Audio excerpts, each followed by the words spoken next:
পথ চলতে চলতে যদি হঠাৎ তোমার মনে হয় তুমি যে মানুষটাকে সব থেকে বেশি ভালোবাসতে, আপন মনে করতে, সেই মানুষটি আর তোমার নেই, তুমি হতাশায় নিমজ্জিত হবা, রাতের আধারে চোখের জলে বালিশ ভিজাবা। তোমার কাছে মনে হবে তুমি নিঃস্ব, হতাশাগ্রস্ত তোমার দুনিয়া, তোমার পৃথিবী।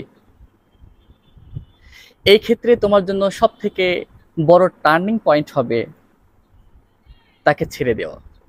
কারণ যে চলে যাবার সে এমনিতেই যাবে, যে থেকে যাবার সে এমনিতেই থাকবে।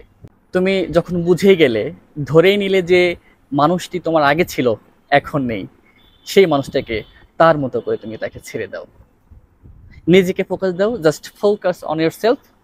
দেখবা কষ্ট হবে, মানতে অসম্ভব মনে হবে, কিন্তু একটা সময় তুমি ঠিকই ঠিক হয়ে যাবা।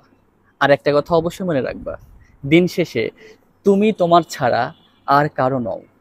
অর্থাৎ নিজেকে সময় দাও, নিজেকে ভালো রাখার চেষ্টা করো, দেখবে সব ঠিক আছে।